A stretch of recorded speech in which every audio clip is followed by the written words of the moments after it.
আসসালামু আলাইকুম।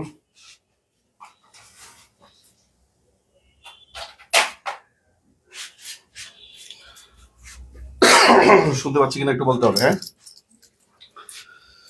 আজকে ঘুমাইনি, সজাগ আছি। একটু দ্রুত জয়েন করে ফেলতে হবে।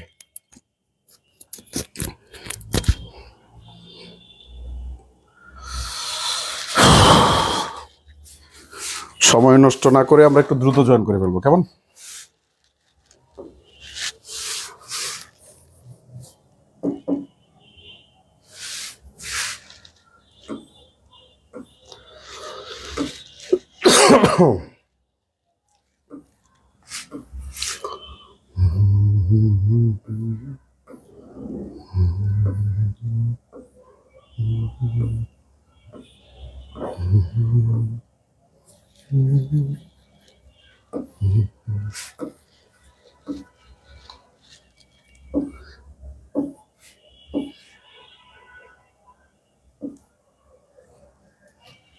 Sequence of tense and transformation of sentence, এটাই কি?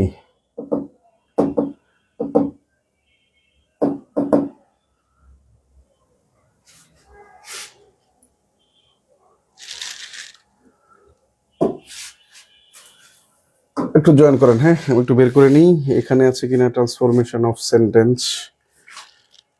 হ্যাঁ, এখানেই আছে।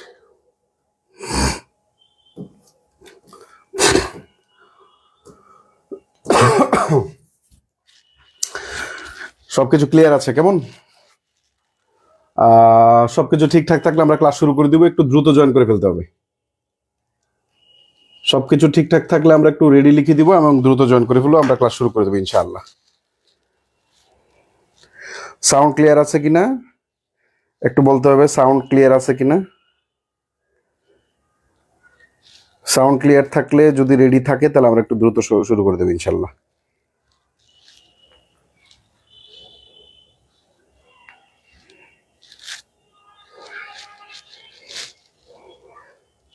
করে দেবো, একটু দ্রুত জয়েন করে ফেলতে হবে। ক্লিয়ার ভাই? আচ্ছা, ওকে। আমি আপনাদের কাছে আবারও ক্ষমা প্রার্থী এবং অনেকটা লজ্জিত যে গতকালের অনাকাঙ্ক্ষিত ঘটনার কারণে ব্যক্তিগতভাবে গত 4-5 মাস ধরে মনে হয় বাড়ি যাওয়া হচ্ছে না, ঝামেলার কারণে যাইতে পারছি না এবং প্রচন্ড পরিশ্রমের ভিতর দিয়ে যাইতে হচ্ছে। 12টা-1টার আগে ঘুমানো যাচ্ছে না, আবার সকালবেলা উঠতে হচ্ছে এবং সারা দিন হয় অফিসে অথবা বাংলা বাজারে, সবকিছু নিয়ে খুব দৌড়াদৌড়ির ভিতরে থাকার কারণে গতকালের এই অনাকাঙ্ক্ষিত ঘটনা। মোটামুটি আপনারা প্রায় 1 ঘন্টা খুব ওরিডির ভিতরে ছিলেন। আমি খুবই লজ্জিত যে এরকম একটা ঘটনার জন্য আমি নিজে ব্যক্তিগতভাবে দায়ী এবং এটার জন্য আমি সারাদিনই মনে হচ্ছিল গতকাল ক্লাসের পর থেকেও প্রায় 2-3 ঘন্টা আমার মাথা থেকে এই জিনিসটা যাচ্ছিল না যে এরকম ঘটনা ঘটলো কি করে। অ্যামেজিং ব্যাপার হচ্ছে, এবং অনেকেই ভাবছিলেন যে আমি হয়তো মারাই গেছি আর কি। এই টাইপের জিনিসপত্র খুবই অবাক করার বিষয় না হলেও খুবই স্বাভাবিক। কালকে যেভাবে ঘুমিয়েছিলাম, ঘুমানো তো এক প্রকার হচ্ছে হাফ মৃত্যু বলা যায়। আমার গতকাল থেকে নতুন করে রিয়েলাইজেশন হলো যে যেভাবে ঘুমিয়েছিলাম হয়তো আর নাও উঠতে পারতাম, এবং আমার কাজের ব্যাপারে এবং জবাবদিহির ব্যাপারে আমি আরেকটু গতকাল আমার কাছে মনে হয়েছে গতকাল থেকে এই পর্যন্ত সময় পর্যন্ত আমি মনে হয় আরো একটু বেশি সিরিয়াস হয়েছি, এবং আমি মনে হয় আমার ভিতরে আরো মানে নমনীয়তা ভাবটা আমার গতকাল থেকে আমার ভিতরে আরো বেশি আসছে। এটার জন্য শুকরিয়া আদায় করছি আল্লাহর। কিন্তু আপনাদের জন্য, আমার ফ্যামিলি মেম্বার যারা আছে, যে ছেলেটা আমাদের এই সবকিছু ম্যানেজ করে দেয়, মূলত ও ছিল না, ও বাসায় বাড়িতে গেছে। বাড়িতে যাওয়ার কারণে হচ্ছে আমাদের ঝামেলাটা হচ্ছিল, নাহলে অফকোর্স সে ডেকে দিত। এবং প্রলয় স্যার ক্লাস নিচ্ছিল এই রুমে, স্টুডিওতে। আমি পাশের রুমই হচ্ছে যে বাহির দিয়ে এমনিতেই লক করে দিয়েছিলাম, লক করে লাগাই দিয়েছিলাম। আলটিমেটলি প্রলয় স্যারও খুব ভয় পেয়েছেন, অনেকদিন পরে আসছেন স্টুডিওতে ক্লাস নিতে, এসে এরকম একটা অনাকাঙ্ক্ষিত ঘটনা সাক্ষী উনি নিজে। সবকিছু মিলিয়ে আমি আবার দুঃখ প্রকাশ করছি। আপনারা অনেকেই ফোন দিছেন, আমি ঘুম থেকে উঠে দিকে 152টা কল, তার মানে এইটা খুবই অ্যালার্মিং একটা ইস্যু। হ্যাঁ, তো সবকিছু মিলে আমি ক্ষমা চাচ্ছি আবারও।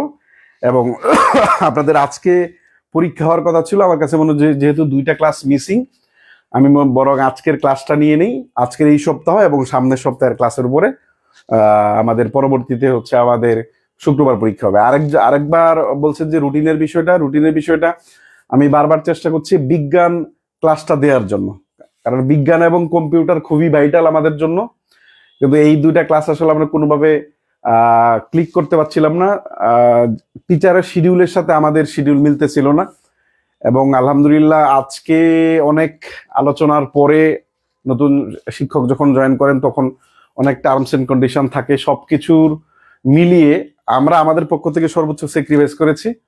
এবং উনি আগামীকাল আপনাদের প্রথম কম্পিউটার ক্লাস দিবেন, এবং জানুয়ারি মাসের ফার্স্ট উইক থেকে শনিবার আমাদের কম্পিউটার ক্লাস থাকবে, সোমবার হচ্ছে আমাদের বিজ্ঞান ক্লাস থাকবে। এরকমই আমরা প্রাথমিকভাবে সিদ্ধান্ত নিয়েছি। এই জন্য আমাদের রুটিনটা তৈরি করতে একটু সময় লাগছে। ঠিক আছে, ওকে, সবকিছু ঠিকঠাক থাকলে কালকে ক্লাস করতে ইচ্ছে করছিল না। আচ্ছা, যাই হোক, হোয়াট এভার ইট ইজ, আমি ক্লাসে ফিরে যাই। এবং আমার একটু রেস্ট দরকার, কাশির কারণে শারীরিক অবস্থা খুবই বাজে, একটু রেস্ট দরকার। কিন্তু আসলে ওইভাবে হয়ে উঠছে না, সপ্তাহে 7 দিনই ক্লাস থাকে, ক্লাস না থাকলে অফিসের কাজ থাকে, অফিসের কাজ আর খুব ভয়ঙ্কর। ক্লাস থাকলে সেটা মানা যায়, কিন্তু অফিসের কাজ করা খুবই ভয়ঙ্কর, খুঁটে খুঁটে দেখতে হয়, এটা করতে হয়, সেটা করতে হয়, প্রুফ রিডিং করতে হয়। তো সবকিছু মিলিয়ে অফিসের কাজটা আমার জন্য খুব বিরক্তিকর, আর এটা আমাকে ছাড়া হয়ও না, যেহেতু দায়িত্বে আছে এই কাজটার জন্য। সুতরাং ছেলেমেয়েরা যেহেতু আমার উপর ভরসা করে, তা আমার একটু কষ্ট হলেও সেটা যেন খুব ভালোভাবে করা যেতে পারে সেই চেষ্টাটা আমি সবসময় করে আসছি, এবং আপনারা সেটার কিছুটা ফলাফল হয়তো বা রিফ্লেকশন হয়তো বা দেখতে পাচ্ছেন। ওকে, আমরা কথা নয়, আমাদের মূল আজকের আলোচনার টপিক হচ্ছে আমাদের according to lecture plan transformation of sentence and degree. এই টপিকটা কেন নিলাম আমি তো নাও নিতে পারতাম। সর্বশেষ 46 BCS A transformation of sentence এবং ডিগ্রি থেকে 2টা প্রশ্ন আসছে, ট্রান্সফরমেশন, এবং 44 BCS এ আমাদের ডিগ্রি থেকে প্রশ্ন আসছিল। এবং এই টপিক 2টা যেহেতু আমাদের রেগুলার হচ্ছে, একটা সময় ডিগ্রির ট্রান্সফরমেশন থেকে প্রশ্ন আসতোই না, কিন্তু এখন রেগুলার হচ্ছে, তার মানে আপনাদের সামনেও 47 এর জন্য ট্রান্সফরমেশন অফ সেন্টেন্স অ্যান্ড এর যে ট্রান্সফরমেশন অফ ডিগ্রি, এই 2টা পার্ট আমার কাছে মনে হয় এখান থেকেও 2টা প্রশ্ন আবার থাকতে পারে। এই কারণে আমরা এই 2টা টপিককে আগে সিলেক্ট করার চেষ্টা করেছি। বারবারই বলেছি যে আমাদের আপনাদের ইংরেজি ক্লাসটা আমি 0 থেকে ইংরেজি গ্রামার কোর্সে শিট দিয়ে নিই, আজকে ক্লাস নিয়ে রেস্ট দিয়ে দেন ভালো হতো ভাই। না না না না না না, সম্ভব না, এটা হয়, এটা পসিবল বলেন? আচ্ছা, প্রথমে চলে যাবো আমরা একটু সেন্টেন্স। খাতায় এখানে লেখা আছে, আমরা একটু লিখে ফেলবো। আমি বলেছিলাম যে ট্রান্সফরমেশন আমাদের ইংরেজি ক্লাসগুলো 0 থেকে ইংরেজি গ্রামার কোর্সে লেকচার শিট দেওয়া হয়, যার কারণে হয়তো একটু মিলাতে কষ্ট হওয়ার কথা না, আমি বিশ্বাস করি, যেহেতু এই লেকচার শিট গুলাও দিয়ে দেওয়া হয়। প্রথমে সেন্টেন্স এন্ড ইটস ট্রান্সফরমেশন, আমরা এইটা একটু আলোচনা করব। আমরা প্রথমে একটু দেখি, এত ডিটেল আলোচনা করার জন্য আপনাদের সময় হয় না, আমার সময় হয় কিন্তু আপনাদের সময় হয় না, যার কারণে হয়তো আমরা খুব ডিটেইল আলোচনা করতে পারি না। প্রথমে একটা প্রশ্নগুলোর উত্তর দিয়ে দেন, সেন্টেন্সের কয়টা অংশ থাকে? প্রত্যেকটা সেন্টেন্সের কয়টা অংশ থাকে? এটা পিএসসির একটা পরীক্ষায় 1998 সালে প্রশ্ন আসছিল। একটু দ্রুত, সেন্টেন্সের কয়টা অংশ থাকে? আমরা প্রথমে সেন্টেন্সটা জানবো, এরপরে এর ট্রান্সফরমেশন, এই 2টার একটু অনুধাবন করার চেষ্টা করব, তার পরবর্তীতে আমরা নিয়মে যাব। ঠিক আছে, ওকে। সেন্টেন্সের কয়টা অংশ থাকে আমরা একটু বলে দিই দ্রুত। সেন্টেন্সের কয়টা অংশ থাকে আমরা একটু দ্রুত বলে দিব।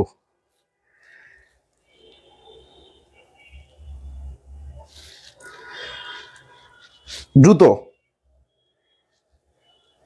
সেন্টেন্সের কয়টা অংশ থাকে? তাহলে আমরা প্রথমে একটু লিখে দেব সেন্টেন্স। সেন্টেন্স হলো কতগুলা ওয়ার্ডের সমষ্টি। সেন্টেন্স হলো কতগুলা ওয়ার্ডের সমষ্টি যা পরিপূর্ণ ধারণার প্রকাশ করে, যা পরিপূর্ণ অর্থ প্রকাশ করে। সেন্টেন্স হলো কতগুলো ওয়ার্ডের সমষ্টি, সেন্টেন্স হলো কতগুলো ওয়ার্ডের সমষ্টি যা পরিপূর্ণ সেন্স প্রকাশ করে, থট প্রকাশ করে, অর্থ প্রকাশ করে। ঠিক আছে, ওকে। তা আমরা প্রথমে লিখবো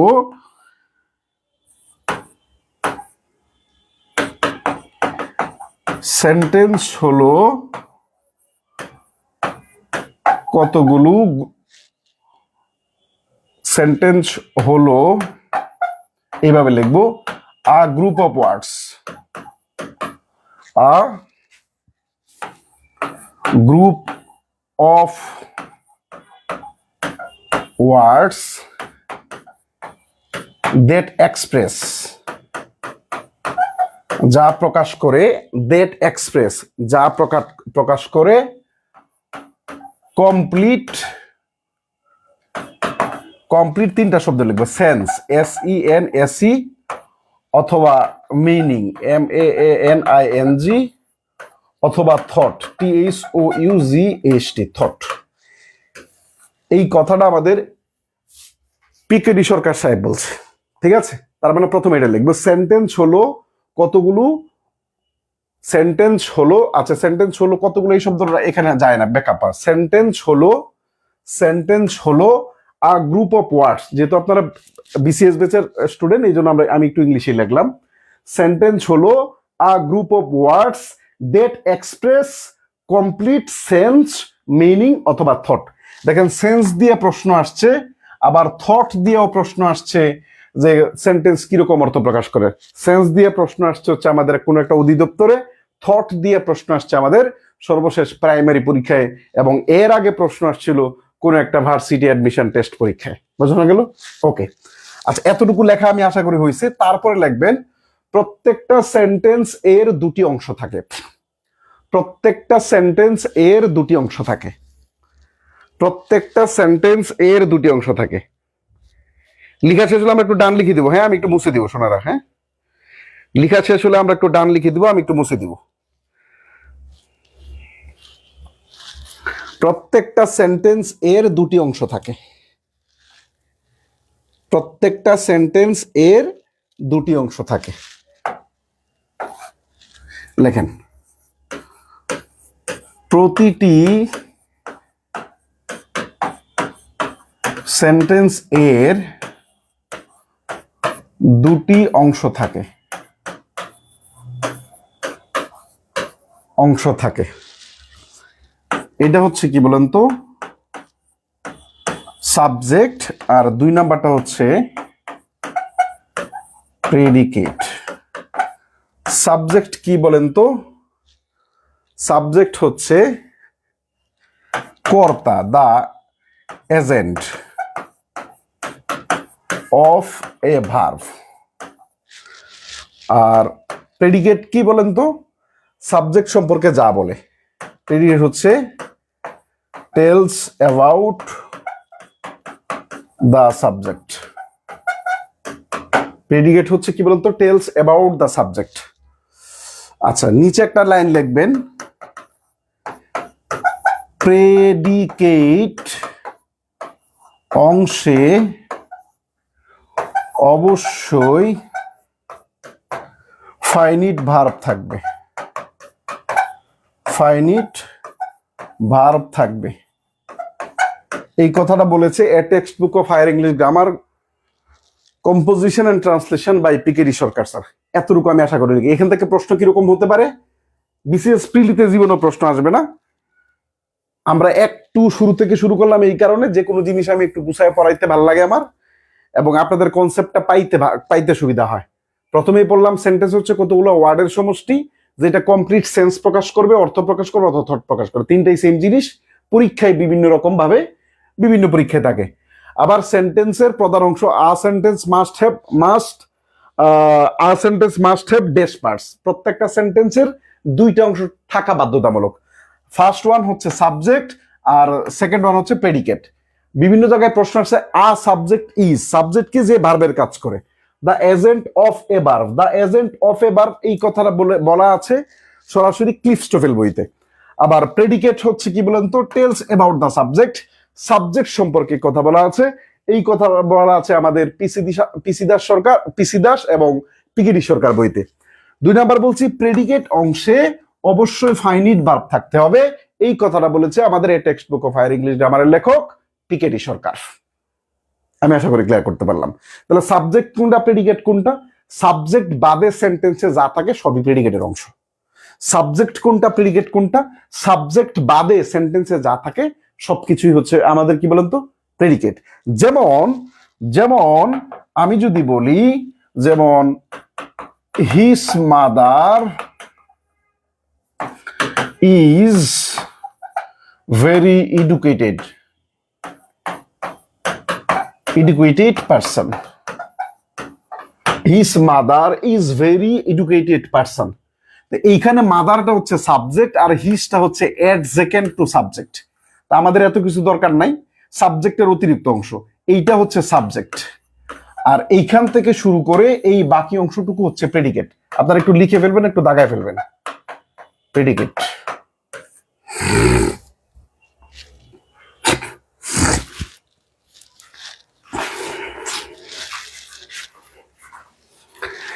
লেখা শেষ হলে আমরা একটু ডান লিখবো।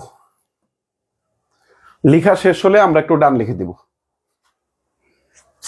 লেখা শেষ হলে আমরা একটু ডান লিখে দিব।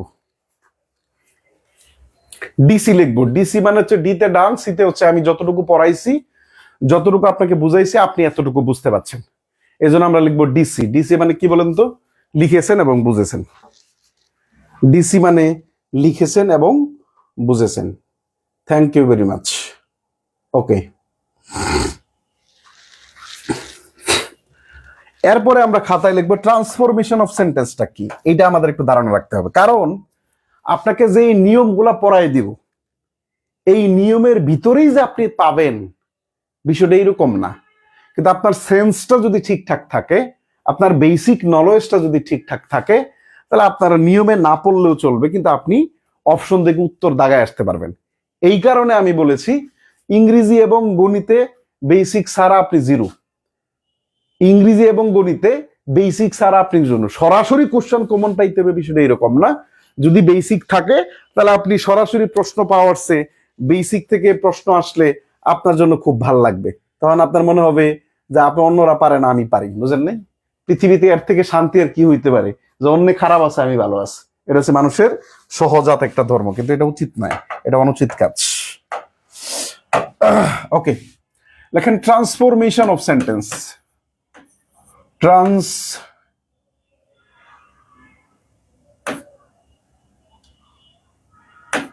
Transformation of sentence.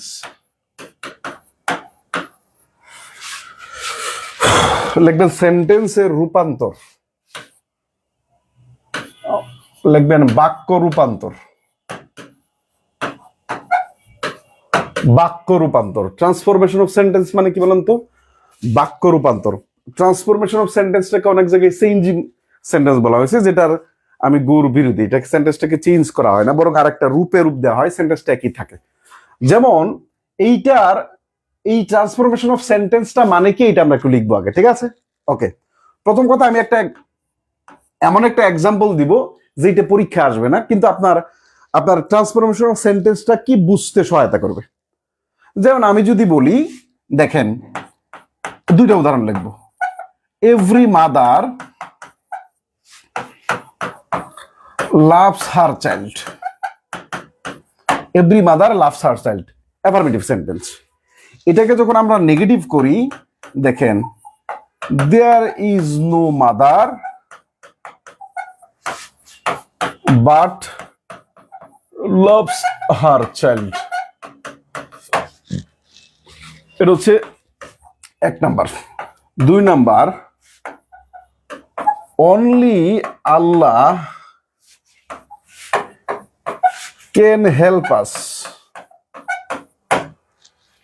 আমরা এটাকে করি এইভাবে, none but Allah can help us. এই দুটো উদাহরণ লিখবেন, যেভাবে বলি এইভাবে করিয়েন। খুব খেয়াল করেন, every mother loves her child, প্রত্যেকটা মা তার শিশুকে পছন্দ করে। এটা একটা বাক্য। এইটাকে রূপান্তর করে আমি লিখছি দেয়ার ইজ নো মাদার, এমন কোনো মা নেই বাট লাভস হার চাইল্ড, যে তার সন্তানকে ভালোবাসে না। বুঝাইতে পারলাম? Every mother loves her child, প্রত্যেক মা তার সন্তানকে ভালোবাসে। এই সেন্টেন্সটাকে আমি ঘুরায় বললাম, এমন কোনো মা নেই যে তার সন্তানকে ভালোবাসে না। এখানে বাটের পরিবর্তে হু ডাজ নট ব্যবহার করা যায়। এই জন্য এই বাটটা কি বলেন, same word as different parts of স্পিচে পড়াইছিল, মনে আছে যে there is no dot dot এর পরে বাট থাকলে ওই বাটটা কি বলেন তো, হু ডাজ নট এর পরিবর্তে ব্যবহৃত হয়, সেটা মাথায় রাখতে হবে। এইটা তার মানে দিতে ঘটনাটা কি করছে বলেন তো, সেন্টেন্সের স্ট্রাকচারটা পরিবর্তন হয়েছে। দেখেন every mother loves her child, এই সেন্টেন্সটা হচ্ছে আমাদের একটা simple sentence. There is no mother but loves her child, এই সেন্টেন্সটা হচ্ছে একটা কমপ্লেক্স সেন্টেন্স। তার মানে সেন্টেন্সের স্ট্রাকচারটা পরিবর্তন হয়ে গেছে।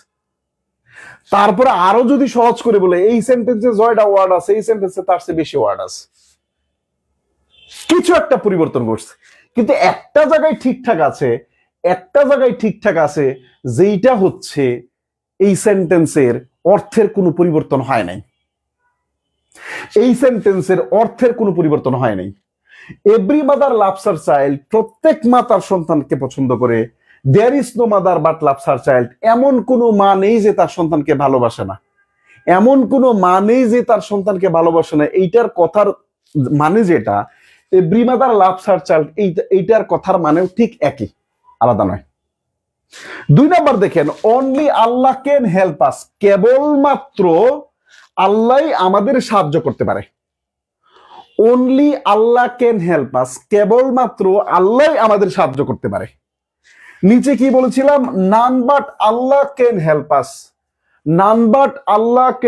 আস, আল্লাহ ছাড়া, আল্লাহ ব্যতীত কেউ সাহায্য করতে পারে না। দেখেন কেবলমাত্র আল্লাহ সাহায্য করতে পারে, আবার নিচের বাক্য বলেছি আল্লাহ ছাড়া, আল্লাহ ব্যতীত কেউ সাহায্য করতে পারে না। সেন্টেন্সের স্ট্রাকচারটা পরিবর্তন হয়েছে, কিন্তু অর্থের কোনো পরিবর্তন হয় নাই।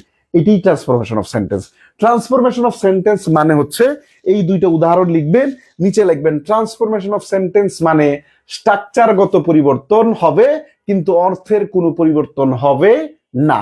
এই লাইনটা সব থেকে গুরুত্বপূর্ণ এই টপিকের জন্য।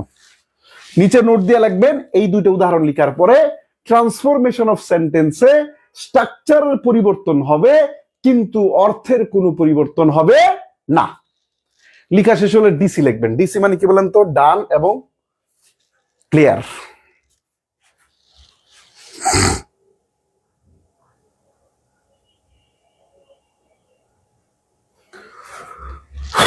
দ্রুত লেখেন, সময় নেন কিন্তু সঠিকটা লিখেন,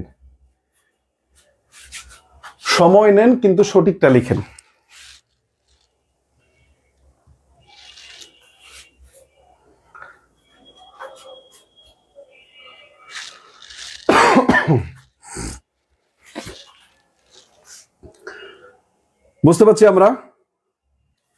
ওকে, বলেন, একটা প্রশ্ন করে উত্তর দিবেন।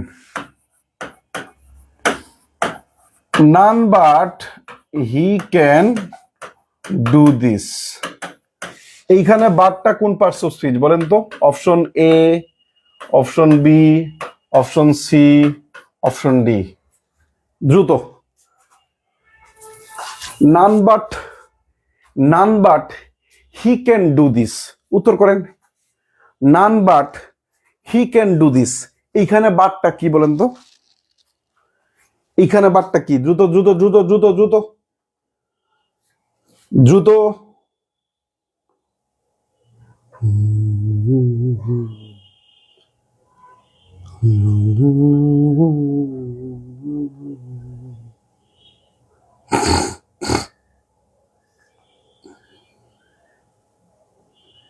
নান বাট, এইখানে বাটটা হচ্ছে প্রেপোজিশন, মনে আছে বলেছিলাম, সেই word as different parts of স্পিচে, none but, no one but, everyone but, someone but, anyone but, এই সকল বাটের পরে যে বাটটা থাকে, এদের পরে কি বসে বলেন তো? এদের পরে যে বাটটা বসে, এই বাটটা কি অর্থে? ছাড়া বা ব্যতীত অর্থ। আমরা বলছিলাম আমরা তো আর বুঝবো না পরীক্ষার হলে, এত টেনশন আমাদের নেওয়ার দরকার নাই। এই সকল বাটটা হচ্ছে কি বলেন তো? আমাদের প্রেপোজিশন। তার মানে আমরা সেন্টেন্স সম্পর্কে একটা ধারণা দেওয়ার চেষ্টা করেছি আপনাদের, এবং ট্রান্সফরমেশন অফ সেন্টেন্স সম্পর্কে আপনাদের একটা ধারণা দেওয়ার চেষ্টা করেছি। আমি আশা করি যে আপনারা এতটুকু বুঝতে পেরেছেন। চলেন আমরা এবার ট্রান্সফরমেশন অফ সেন্টেন্সের নিয়মে চলে যাই। এটা সিকোয়েন্স অফ টেন্স আছে, এটাও আমরা পরবর্তীতে একটু আলোচনা করে দেবো একই সাথে। চলেন আগে ট্রান্সফরমেশন অফ সেন্টেন্সে খাতায় লিখবেন টাইপ 1, খাতায় লিখবেন টাইপ 1। আমরা ওইখানে চলে যাই, খাতায় লিখবেন টাইপ 1, খাতায় লিখবেন টাইপ 1,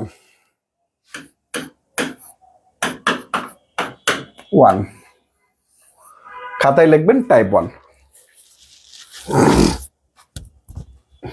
খুব খেয়াল করেন, এইটা জানার আগে ও আচ্ছা, এখানে একটা কথা বলতে আমি ভুলে গেলাম। ট্রান্সফরমেশন অফ সেন্টেন্সের দুইটা ধরন আছে, দুই প্রকারের আছে। ট্রান্সফরমেশন অফ সেন্টেন্সের দুই প্রকারের আছে, একটা হচ্ছে assertive, interrogative, imperative, optative, negative. Assertive থেকে ইন্টারগেটিভ, ইন্টারগেটিভ থেকে অ্যাসার্টিভ, অ্যাসার্টিভ থেকে এক্সক্লামেটরি, এক্সক্লামেটরি থেকে অ্যাসার্টিভ, অ্যাসার্টিভ থেকে ইম্পারেটিভ, ইম্পারেটিভ থেকে অ্যাসার্টিভ, আবার অ্যাসার্টিভ থেকে ধরেন ইন্টারগেটিভ, ইন্টারগেটিভ থেকে অ্যাসার্টিভ। আমি কি বোঝাতে পারলাম? এই জিনিসটা বিসিএস এর ক্লাসে পড়ানো যাবে না, পসিবল না, ঠিক আছে? এই জিনিসটা আমি আশা করি আপনি পারেন, এবং না পারলে আপনি শিখে নেবেন। আমরা যেটা পড়বো বিসিএস পরীক্ষায় যেখান থেকে সরাসরি প্রশ্ন আসবে সেটা হচ্ছে সিম্পল, কমপ্লেক্স, কম্পাউন্ড। তার মানে আমরা ট্রান্সফরমেশন অফ সেন্টেন্সের একটা পার্ট পড়তেছি, সেটা হচ্ছে আমাদের কি বলেন তো, সিম্পল, কম্পাউন্ড এবং কমপ্লেক্স। সিম্পল, কম্পাউন্ড এবং কমপ্লেক্স। এইটা জানার আগে সিম্পল, কমপ্লেক্স, কম্পাউন্ড, এইটা ট্রান্সফরমেশন জানার আগে সিম্পল, কম্পাউন্ড, কমপ্লেক্স সম্পর্কে আমাদের ধারণা থাকা উচিত। এই কারণে আগে আমি সিম্পল, কমপ্লেক্স, কম্পাউন্ড সেন্টেন্স কোনটা এইটা আমরা ক্লাস নিয়েছি, এবং আমি বলেছিলাম যারা পরে ভর্তি হয়েছেন তাদেরকে এখান থেকে ক্লাসটা দেখে নেওয়ার জন্য। যদি না দেখে থাকেন সেটা একান্ত আপনার ব্যর্থতা। এই ছোট ছোট ব্যর্থতাগুলো একসময় পাহাড় সমান হবে, আর আপনি ভপ করে পাহাড় থেকে পড়ে যাবেন। এটা হচ্ছে রিয়েল বাস্তবতা, বুঝে না? শেখ মুজিব বলছিল না, রিয়েলিটি মানালো। আপনার রিয়েলিটি এইটাই হবে। ছোট ছোট বোঝাগুলো যখন অনেক বড় হয়ে যাবে, এই বোঝাগুলো যখন আপনি সামলাইতে পারবেন না, হয় চাকরি পড়াশোনা ছেড়ে দিবেন, না হলে আপনার 3-4 বার ফেলে দিবেন, ফেল করবেন, ঠিক আছে? এইখানে আমরা যেটা আলোচনা করার চেষ্টা করেছিলাম, ক্লজ সম্পর্কে কথা বলেছিলাম। কি সম্পর্কে কথা বলেছিলাম? ক্লজ সম্পর্কে কথা বলেছিলাম। এইখানে আমি একটা তথ্য লিখে দিব, এই কারণে এতগুলা কথা বলছি। সিম্পল সেন্টেন্সে আমাদের একটা ক্লজ থাকে, কম্পাউন্ড সেন্টেন্সে আমাদের দুইটা ক্লজ থাকে কমপক্ষে, কমপ্লেক্স সেন্টেন্সে আমাদের কমপক্ষে একটা প্রিন্সিপাল ক্লজ থাকে এবং একাধিক সাবঅর্ডিনেট ক্লজ থাকতে পারে। সাধারণত কমপ্লেক্স সেন্টেন্সে একটা সাবঅর্ডিনেট ক্লজ থাকে এবং একটা প্রিন্সিপাল ক্লজ থাকে। কম্পাউন্ড সেন্টেন্স কমপ্লেক্স সেন্টেন্সে একটা সাবঅর্ডিনেট ক্লজ থাকে এবং একটা প্রিন্সিপাল ক্লজ থাকে সাধারণত। কম্পাউন্ড সেন্টেন্সে দুইটা ক্লজ থাকে, সাধারণত দুইটাই প্রিন্সিপাল ক্লজ, এবং সিম্পল সেন্টেন্সে একটা ক্লজ থাকে, দ্যাট ইজ কি বলেন তো, দ্যাট ইজ প্রিন্সিপাল ক্লজ। আচ্ছা, তার মানে প্রথম টাইপ পরে লেখেন। তার মানে প্রথম কনসেপ্ট যেটা আপনাকে যদি প্রিন্সিপাল কোন সেন্টেন্সকে বানাইতে বলে, কোন একটা সেন্টেন্স থেকে আমাকে সিম্পল সেন্টেন্স বানাইতে বলছে, কোন একটা সেন্টেন্স থেকে আমাকে সিম্পল সেন্টেন্স বানাইতে বলেছে, তা আমাকে ওটা বানাইতে হবে কি বলেন তো? এখানে একটা সাবজেক্ট থাকবে, ভার্ব থাকবে এবং একটা এক্সটেনশন থাকবে। এর বাইরে কিছু থাকা যাবে না, এর বাইরে কোনো কিছু থাকা যাবে না। কি থাকা যাবে না? একটা সাবজেক্ট থাকবে, একটা ফাইনাইট ভার্ব থাকবে, আর এক্সটেনশন থাকবে। আর এইটা মিলাই হচ্ছে কি বলেন তো একটা প্রিন্সিপাল ক্লজ হয়ে যাবে। ক্লজ হয়ে যাবে, প্রিন্সিপাল ক্লজ হয়ে যাবে। তার মানে আপনাকে কমপ্লেক্স সেন্টেন্স থেকে যদি আপনাকে সিম্পল বানাইতে বলে, তো অফকোর্স ওই যে আমাদের কমপ্লেক্স সেন্টেন্সে সাবঅর্ডিনেট ক্লজটা থাকবে, ওই সাবঅর্ডিনেট ক্লজটাকে অ্যাট এনি কস্ট ভ্যানিশ করতে হবে। অ্যাট এনি কস্ট ভ্যানিশ করতে হবে, কিন্তু অর্থের পরিবর্তন করা যাবে না। ভ্যানিশ করে আমাদের কি রাখা যাবে? Subject plus verb plus object. যদি কোনো সেন্টেন্সকে আমাদের কম্পাউন্ড করতে বলে, কম্পাউন্ড করতে বলে, তাহলে সেইখানে আমাদের এই স্ট্রাকচারটা আমাদের বানাইতে হবে। কেমনে বানাবো আমরা জানি না, এই স্ট্রাকচারটা আমাদের বানাইতে হবে। এরপরে হচ্ছে আমাদের কনজাংশন, কোঅর্ডিনেটিং কনজাংশন, হ্যাঁ, conjunction, subject plus verb plus extension, আমাদের এই স্ট্রাকচারটা বানাইতে হবে। তার মানে কোনো একটা সিম্পল সেন্টেন্সকে যদি আমাকে কম্পাউন্ড সেন্টেন্স বানাইতে বলে, সেখানে subject plus verb plus extension থাকবে, প্লাস কনজাংশন ব্যবহার করতে হবে, কোঅর্ডিনেটিং কনজাংশন যেটাকে বলা হয়। এরপরে subject plus verb plus extension আমাদেরকে বানাইতে হবে।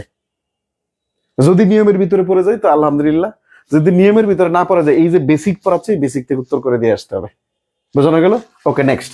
যদি আমাদের কোনো সেন্টেন্সকে কমপ্লেক্স করতে বলে, কোন একটা সিম্পল সেন্টেন্স থেকে আমাদের কমপ্লেক্স করতে বলবে। এখন সিম্পল সেন্টেন্সে আছে কি subject plus verb plus extension. এখন কমপ্লেক্স করতে গেলে আমাদের কি লাগবে? প্রথমেই আমাদের একটা সাবঅর্ডিনেট ক্লজ লাগবে। সাবঅর্ডিনেট ক্লজ মানে কি? CM plus subject plus verb plus extension, এরপর একটা কমা থাকতে হবে, subject plus verb plus extension, এরপর একটা প্রিন্সিপাল ক্লজ থাকবে। বুঝাতে পারলাম? আমাদের যেই সেন্টেন্স থেকে যেই সেন্টেন্সই বানানো হোক না কেন, এই আলোচনাটা খুব ভালো করে বোঝেন। আমি উদাহরণ দিব একটা, subject plus verb plus extension, তার মানে হচ্ছে প্রিন্সিপাল ক্লজ। ধরেন কোন একটা কমপ্লেক্স সেন্টেন্স থেকে যদি আমাদের এই যে সিম্পল সেন্টেন্স বানাইতে হয়, তার মানে প্রথমে এটা বাদ দিতে হবে, এর পরবর্তীতে আমাদের মনে রাখতে হবে এই যে প্রিন্সিপাল ক্লজ যেটা, এইটা পরিবর্তন করা যাবে না। ধরেন কোন একটা কম্পাউন্ড সেন্টেন্সকে সিম্পল সেন্টেন্স বানাইতে বলছে, তার মানে মনে রাখতে হবে পরবর্তীতে যে কম্পাউন্ড ক্লজটা থাকবে এই ক্লজটাকে পরিবর্তন করা যাবে না। তার মানে আমরা নিচে একটু লিখে দিব সিম্পল কমপ্লেক্স কম্পাউন্ড করার সময় প্রিন্সিপাল ক্লজকে পরিবর্তন করা যাবে না, অথবা লিখবো সেকেন্ড প্রিন্সিপাল ক্লজকে পরিবর্তন করা যাবে না। সেকেন্ড প্রিন্সিপাল ক্লজ বলতে ওই যে কমার পরেরটা, ওই কনজাংশনের পরেরটা, আগেরটা পরিবর্তন করা যাবে। আপনাদের এটা বই পুস্তকের ভাষা হতে পারে না, সেকেন্ড হতে পারে না, কিন্তু আপনি এইটা লিখবেন যে আপনি বোঝার সুবিধার্থে, যে কোনো একটা সেন্টেন্সকে পরিবর্তন করা বলা হলেও যতই পরিবর্তন করা বলতে বলা হোক না কেন, সেই ক্ষেত্রে সেকেন্ড প্রিন্সিপাল ক্লজকে পরিবর্তন করা যাবে না। সেকেন্ড প্রিন্সিপাল ক্লজকে পরিবর্তন করা যাবে না। এটা লিখা শেষ হলে ডান লিখেন। আমি একটা উদাহরণ দিয়ে এই জিনিসটা বোঝাবো, তারপরে আপনার নিয়মে যাব।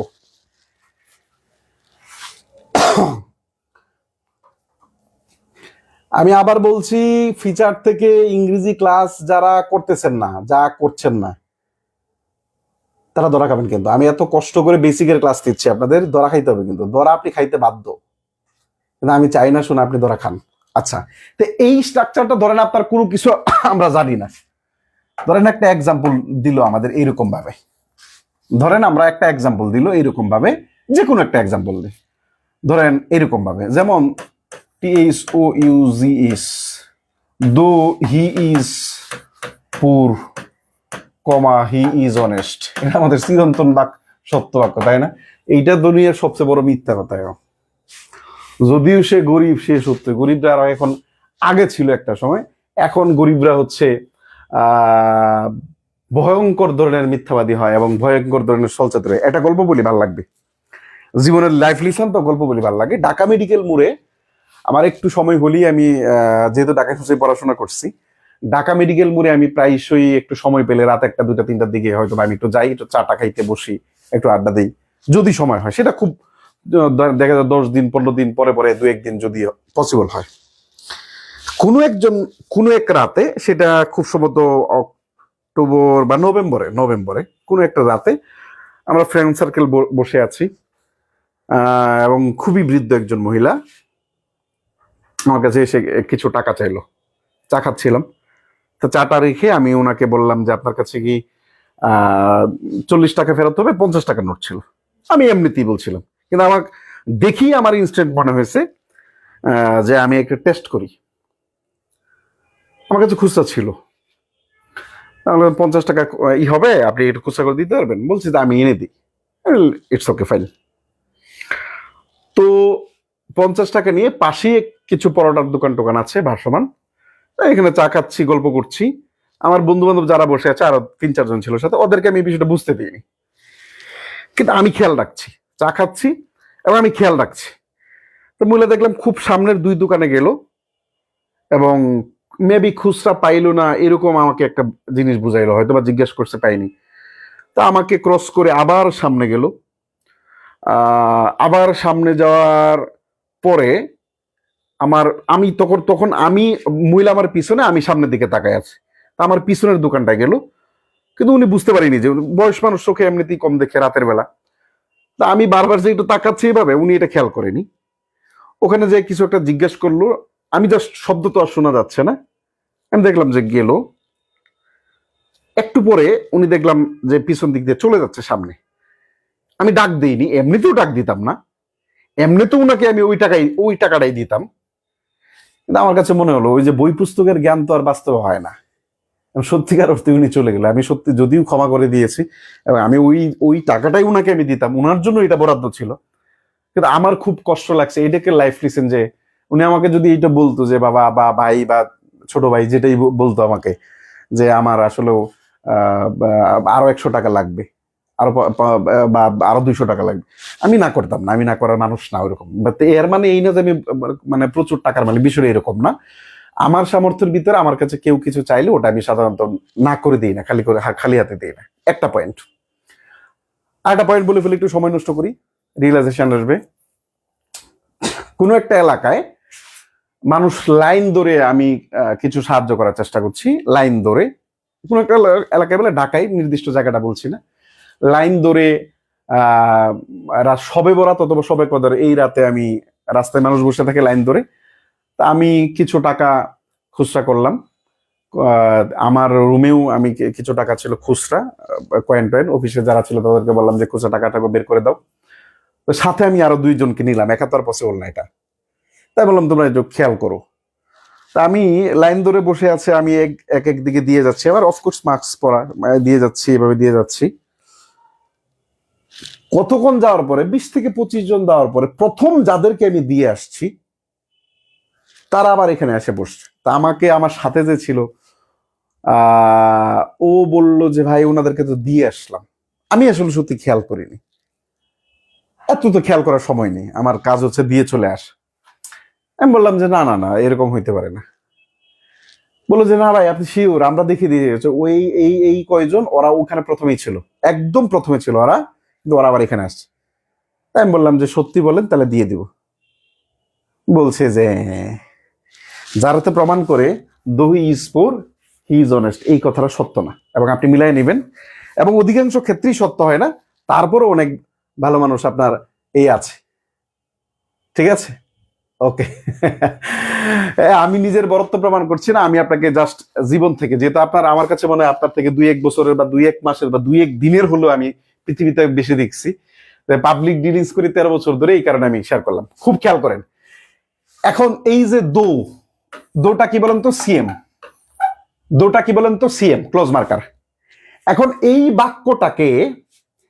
বাক্যটা হচ্ছে কমপ্লেক্স সেন্টেন্স, তাই না? ওই যে 3টা স্ট্রাকচার লিখে দিলাম, বেসিক আলোচনা করলাম, এটা নিচে এটা লিখবেন। Though he is poor he is honest, though he is poor he is honest. তাহলে এইটা বাক্যটা কোনটা বলেন তো? Complex sentence. বাক্যটা কি ভাই বলেন তো? Complex sentence. তা কমপ্লেক্স সেন্টেন্সে আমরা কি জানি? CM plus subject plus verb থাকে। এখন এটাকে আমি কম্পাউন্ড করব। কি করব? কম্পাউন্ড করব। তাহলে কম্পাউন্ড করতে কি লাগে? Subject plus verb plus extension লাগে। তাহলে subject plus verb plus extension আমরা লিখে ফেললাম। সাবজেক্ট হি ইজ পোর আমরা লিখে ফেললাম। এইবার কম্পাউন্ড করতে গেলে আমাদের কনজাংশন লাগে। এই দো এর জন্য বাট লাগে, এটা আমি আপনাদের সামনেই পড়াবো। তা আমাদের বিভিন্ন ধরনের হয়, কোথাও অর লাগে, কোথাও বাট লাগে, কোথাও দেয়ারফর লাগে, কোথাও ইয়েট লাগে, এই টাইপের জিনিসগুলো লাগে, এন্ড সো লাগে, এই টাইপের জিনিসপত্র লাগে। তাহলে আমরা এই যে একটা অতিরিক্ত কনজাংশন নিয়ে আসলাম, এইটার আর পরিবর্তন করা যাবে না। এই যে হি ইজ অনেস্ট, একই সাবজেক্ট এবং একই ভার্ব হলে সাবজেক্ট এবং ভার্ব উজ্জ রাখা যায়। He is poor but honest, এই শব্দটাও লেখা যায়। এটাকে বলা হয় contracted sentence according to passage to the English language by S M. Zakir Hossain. এটাকে বলা হয় কোন সেন্টেন্স বলেন তো? কন্ট্রাক্টেড সেন্টেন্স, মানে সংক্ষিপ্ত sentence. He is honest, sorry, he is poor but he is. দেখেন আমি পরের অংশটুকু পরিবর্তন করতে পারলাম না। এইবার এই কম্পাউন্ড সেন্টেন্স থেকে আমি সিম্পলে যাব। আমি কিন্তু আপনাকে নিয়ম না শিখাইয়া এই যে পরিবর্তন করতে পারবেন না, এই জিনিসটা শেখাচ্ছি আপনাকে, বুঝাইতে পারলাম? এইবার আমি সিম্পলে যাব। হি ইজ পুর, এই পর্যন্ত ছিল, তাই না? হি ইজ পুর বাট অনেস্ট, বা হি ইজ অনেস্ট, এই পর্যন্ত ছিল, তাই না? এটাকে সিম্পল করার জন্য আমাদের পরবর্তী বাক্য ঠিক রাখতে হবে। তাই পরবর্তী বাক্য কি বলেন তো? এই যে হি ইজ অনেস্ট, এই পর্যন্ত ঠিকঠাক আছে তাই না? তাহলে বাট তো আর থাকবে না সিম্পল সেন্টেন্সে, এইটাকে অ্যাট এনি কস্ট আমাকে বেনিশ করতে হবে। নিয়মের ভিতরে পড়লে আলহামদুলিল্লাহ, নিয়মের ভিতরে না পড়লে কোথায় বেনিশ করা আছে অর্থের সাথে সঙ্গতি রেখে আপনি করবেন। এইটাকে করা হয় হি ইজ পুর, হি ইজ পুর সে গরিব, হি ইজ অনেস্ট সে সৎ। তা আমরা যদি এইটাকে বলি যে ডেসপাইট হিজ পভার্টি, দারিদ্রতা থাকা সত্ত্বেও, despite despite his poverty, POVERTO poverty, he is honest. দেখেন আমি এটার কিন্তু পরিবর্তন করতে পারলাম না, সেকেন্ড প্রিন্সিপাল ক্লজ এটার পরিবর্তন করতে পারলাম না। ডেসপাইট হিজ পভার্টি, তার দারিদ্রতা সত্ত্বেও, হি ইজ অনেস্ট সে সৎ। তার মানে আমরা এই যে দেখেন একটা ফ্রেজ ব্যবহার করছি, এখন এইটাকে in spite of his being poor এরকম ভাবেও লেখা যায়। এইটাই যে থাকবে বিষয় এরকম না, এটা পরিবর্তন করা যায়। আমি যেই জিনিসটা বুঝাইতে চাইলাম এই জিনিসটা ক্লিয়ার হলে আপনি ক্লিয়ার লেখেন, CLEAR ক্লিয়ার।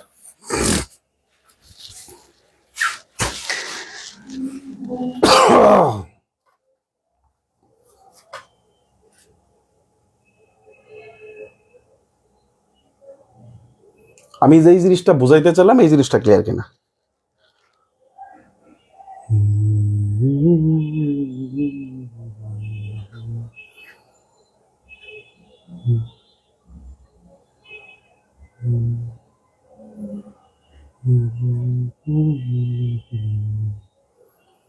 ওকে, সবার clear, thank you very much. Okay, type 1-এ চলে যান এবার। হ্যাঁ, লিখতে সময় লাগবে, টাইপ 1-এ চলে যান। আমরা একটু দেখি কি লেখা আছে টাইপ 1-এ।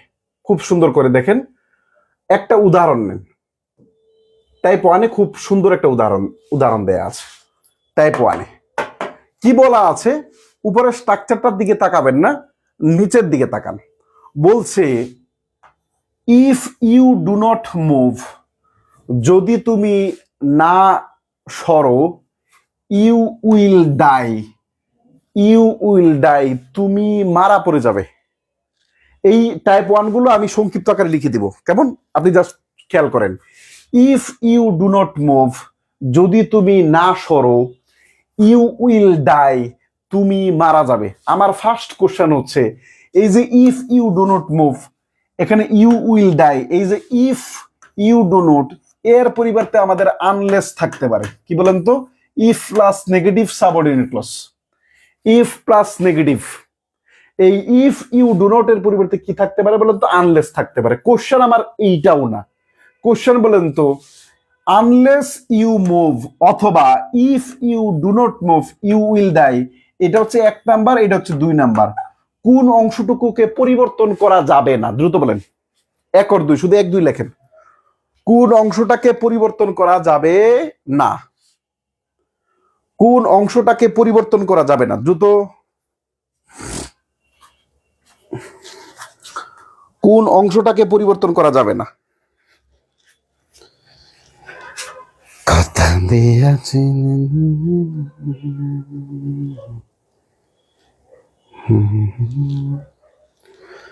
কোন অংশটাকে পরিবর্তন করা যাবে না? দ্রুত বলেন।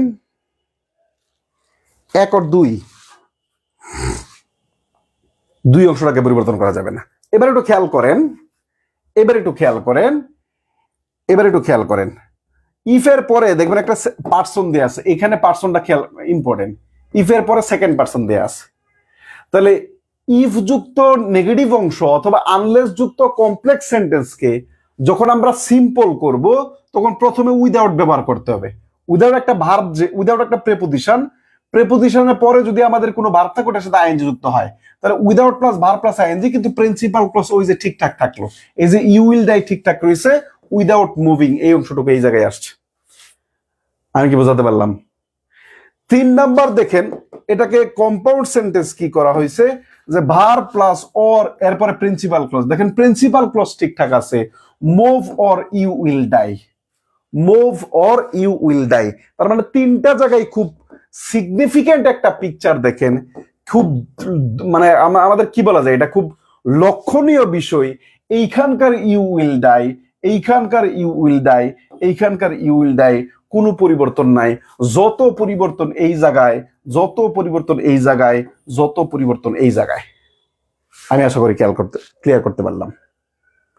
আমি আশা করি ক্লিয়ার করতে পারলাম। ঠিক আছে, ঠিক আছে কি? ওকে। সেকেন্ড দেখেন এর ব্যতিক্রম দেয়া আছে কি বলেন তো? ইফ প্লাস, দেখেন note, if plus negative subject plus first person অথবা থার্ড পারসন, এইটা যদি সেই ক্ষেত্রে কি হয়, বাকি সব নিয়ম ঠিক থাকবে। এটাকে কম্পাউন্ড করতে হবে let plus object from or principal clause থাকবে। এই নিয়মটা দেখেন, আমি কতগুলা রেফারেন্স বলি। এই যে নিয়মটা, এই নিয়মটা applied English grammar and composition by PC Das এই বইতে নাই।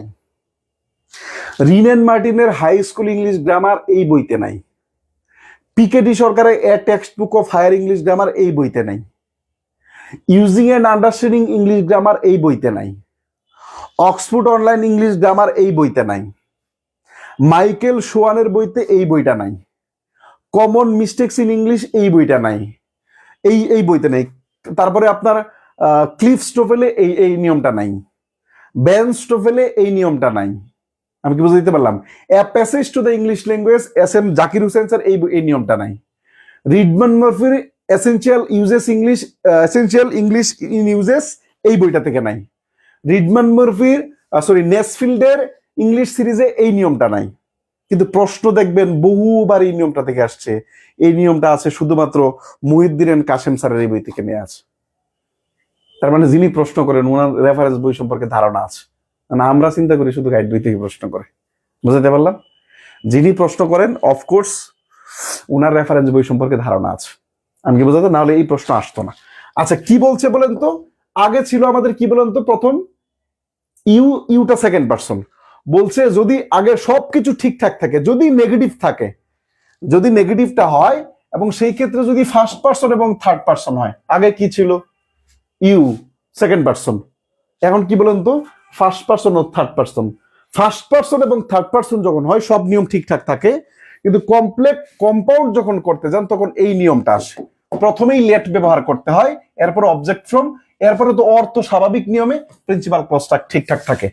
এই যে দুইটা উদাহরণ নিয়েছে, এই দুইটা উদাহরণ আমি মুহিউদ্দিন এন্ড কাসেম স্যারের বই থেকে নেওয়ার চেষ্টা করেছি। If they do not do this they will die, খুব খেয়াল করেন। প্রথমে লেট, এরপরে সাবজেক্টের অবজেক্টিভ ফর্ম দেয়ার দেম, এরপরে ডু, লেটের পরে অবজেক্টিভ ফর্ম বস ভার্বের বেস ফর্ম, এটা আপনারা জানেন। এরপরে ওর এরপরে দে উইল ডে, সব ঠিকঠাক আছে। এটা হচ্ছে থার্ড পারসন। আবার if we do not read, যদি আমরা পড়াশোনা না করি, উইটা হচ্ছে ফার্স্ট পারসন। তা let us read or we shall not pass, আমরা ওই যে এখানে লিখাও আছে a text book of advance functional English grammar. বুঝাইতে পারলাম? এই নিয়ম থেকে প্রথমেই যে এক্সাম্পলটা দেওয়া আছে, এটা বিভিন্ন মানে বিভিন্ন জব সলিউশন তো ভুল তো দেওয়াই আছে। এখনো বাংলাদেশের 95% শিক্ষক এটাই ভুল পড়ান, আরো বেশি, মোর দেন 95%। দেখেন if he does not do, এই যে দেখেন হি দেয়া আছে, কোন পারসন বলেন তো? থার্ড পারসন না ফার্স্ট পারসন না সেকেন্ড পারসন? Third person. তাহলে ডু এন্ড ডাই তো আসেই না। প্রথমে ইফ যেহেতু নেগেটিভ, তাহলে ওর আসবে। তাহলে ওর কোথায় আসে? এইটা আসবে না, এইটা আসবে না, ওর কোথায় আসবে বলেন তো? হয় এইটা নাইলে এটা। ম্যাক্সিমাম উত্তর করে দিয়ে আসবে এটা, কিন্তু উত্তর হয়েছে এটা, উত্তর হয়েছে এটা। বুঝতে পারলাম? পরবর্তী question, if he does not move, if he does not move he will, same question. If he does not move and die, or আসবে। কি আসবে? অর আসবে। মুভ অর ডাই না, let him move or he will die. আমি কি বোঝাতে পারলাম কিনা বলেন? আমি কি বোঝাতে পারলাম কিনা বলেন? আমি কি বোঝাতে পারলাম কিনা বলেন? মনে রাখবেন কি করে টাইপ ওয়ান মনে রাখবেন কি করে? এইভাবে। টাইপ ওয়ান মনে রাখবেন কি করে? এইভাবে লিখবেন সিম্পল সমান উইদাউট প্লাস ভার্ব আইএনজি। আবার কম্পাউন্ড সমান অর, কমপ্লেক্স সমান unless oblique if do not. এটা মনে রাখবেন, এতটুকু। বাকি অংশটুকু আপনি জানেন, এটা লিখে রাখবেন, মনে রাখবেন, দীর্ঘদিন মনে রাখবেন কেমনে। দীর্ঘদিন মনে রাখবেন কি করে এটা দেখেন। তার মানে প্রথম কি বলেন তো, আনলেস অথবা ইফ ইউ ডু নট অথবা ইফ হি ডাজ নট অথবা ইফ উই ডু নট যুক্ত সেন্টেন্সকে কম্পাউন্ড করার জন্য অর ব্যবহার করতে হয়।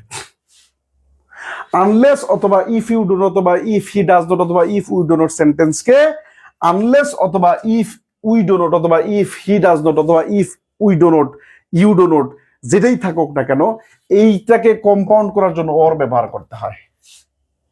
আবার আনলেস যুক্ত কমপ্লেক্স সেন্টেন্সকে অথবা অর যুক্ত কম্পাউন্ড বাক্যকে সিম্পল করার জন্য উইদাউট প্লাস ভার্বের শেষে আইন যুক্ত করতে হয়। আমি কি বুঝাইতে পারলাম? লিখেন, রিড or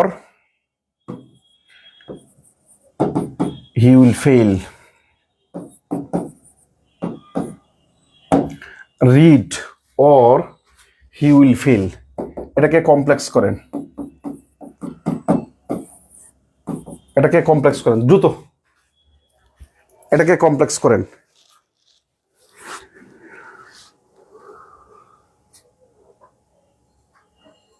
স্যার কম্পাউন্ড এ ওর ছাড়া অন্য কিছু কি ব্যবহৃত হয়? এই নিয়মে ওর ব্যবহৃত হয়, সব জায়গায় তো ওর ব্যবহৃত হবে না। আমি বলে দেবো, যেটা যতটুকু শিখাচ্ছি এতটুকু শিখেন, তখন সিকোয়েন্স ওয়াইজ আপনি শিখতে পারবেন। এখন যেটা করতে বলছি সেটা করেন।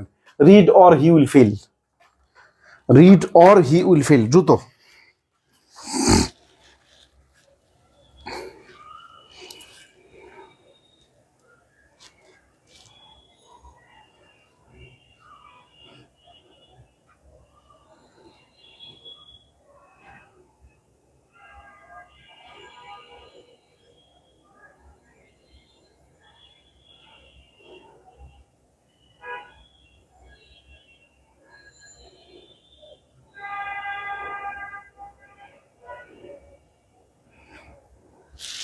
দ্রুত করেন। If you do not, if he do not, if he, unless he read, without reading. আমি কি সিম্পল করতে বলছি? Unless he read. আপনাদের এই 1400 ছেলেমেয়ের ভিতরে মিনিমাম 600 থেকে 700 ছেলেমেয়ে আছে যাদের শূন্য থেকে ইংরেজি গ্রামার কোর্স করা ফরজ। আমি কি বোঝাতে পারলাম? If he do not, unless read, if he does not. কেমনে হলো বলেন তো? Unless he, if he do not, মাইরি হেলাইছেন। If you do not, if you কই পাইলেন আপনি? মানে ইফ হি ডু নট এটা কেমনে হয়? ইফ ইউ ডু নট কোন জায়গায় পাইলেন? ইফ হি ডু নট কেমনে হলো ভাই? আনলেস হি রিড এটা কেমনে হয়? হ্যাঁ, আপনাদের করতে দেওয়াই ভুল হয়েছে। দেখেন, আমি যদি ওটা পড়ায় যেতাম গা, আমি ওটা পড়ায় শুধু পরের নিয়মে চলে যেতাম, আপনার খুব ভালো লাগতো। কেন আরে কত সহজে বুঝে গেছি। আমি তো বললাম, আপনি যেটা চিন্তা করবেন, যে ইন ফিউচার চিন্তা করবেন, ওটা যদি আমার মাথায় নাই থাকে তাহলে আমি টিচার হইলাম কেমনে? খুব খেয়াল করেন। প্রথম কথা হচ্ছে কমপ্লেক্স করতে বলছি। যেহেতু ওর শব্দটা দেয়া আছে, যেহেতু কি শব্দটা দেয়া আছে? ওর শব্দটা দেয়া আছে। ওর দেখেই আমরা বুঝে যাব যে কমপ্লেক্স করতে গেলে আনলেস অথবা ইফ ডু নট লাগবে, আনলেস অথবা ইফ ডু নট লাগবে। ওর শব্দটা দেখেই আমরা বুঝে যাব আনলেস অথবা ইফ ডু নট লাগবে। বোঝা গেল? তাহলে ওর এর পরে হি দেয়া আছে, তো হি উইল ফেল। তার মানে এইখানে কি দেয়া ছিল বলেন তো? এইখানে কি দেয়া ছিল? এইখানে কি দেয়া ছিল বলেন তো? এইখানে কি দেয়া ছিল? আপনার প্রথম যে বাক্যটা দেওয়ার দরকার ছিল, প্রথম যে বাক্যটা দেওয়ার দরকার ছিল, যে ভাই এই জায়গায় আমাদের ঝামেলা আছে, এই জায়গায় ঝামেলা আসে, এই জায়গায় রিডের পরিবর্তে রিডস হবে। কারণ এইখানে যদি আমি হি দেই, এইখানে যদি হি দেই, he reads or he will fail. এখানে যদি হি দেই তাহলে তো রিডস হয়। আপনি বুঝেননি, মানলাম বুঝেননি, ধরে নিলাম, ধরেন আপনার এটা আমি এটা বুঝেননি, মানলাম। এখন ইফ দেয়া আছে, ইফ, এখন ইউ কোথায় থেকে পাইলেন? সাবজেক্টকে আপনি আবিষ্কার করলেন, সাবজেক্ট তো এই যে হি, তাহলে ইফ হি, অনেকে হি লেখছেন, ইফ হি ডু নট কেমনে আসলো? He subject third person singular number, he if he does not, তো এটা আমাদের সাধারণ কোনো ভুল না। এইটা আপনি ভাবছেন যে আরে না এমনিতেই না, আপনার ভিতরটা শূন্যতা। If he does not, if he does not read, যদি যদি না সে পড়াশোনা করে, হি will fail, he will fail, তাহলে সে ফেল করবে। দেখেন অর্থের চেঞ্জ হয় নাই, দেখেন অর্থের চেঞ্জ হয় নাই। এবার আনলেস ব্যবহার করবেন, করেন। আনলেস হি রিডস, যদি না সে পড়াশোনা করে, আনলেস হি রিডস, যদি না সে পড়াশোনা করে, হি will fail, he will fail, he will fail, he will fail, তাহলে সে কি করবে? ফেল করবে। আনলেস হি রিডস, যদি না সে পড়াশোনা করে, হি উইল ফেল, তাহলে সে ফেল করবে। বুঝাইতে পারলাম? বুঝতে পারছেন? বি কেয়ারফুল, বি কেয়ারফুল, সাবধান হন। আমার কাজ হচ্ছে আপনাকে সাবধান করে দেয়া, ঠিক আছে? আরেকটা নোট আছে এখানে, এই নোটটা আমরা একটু দেওয়ার চেষ্টা করব, ঠিক আছে? এটা একটু উদাহরণ, এটা এটা এটা আমরা একটু এটা আমরা একটু কি করব বলেন তো? 3 নাম্বার কোশ্চেনটা আমরা একটু করব। Give the simple form of the sentence, বিগত বছরের question. Study well or you will fail, study well or you will fail. Give the simple form of the sentence, give the simple form of the sentence, study well or you will fail. এটা দ্রুত উত্তর করবো, A B C D, দ্রুত উত্তর করবো, দ্রুত উত্তর চাই।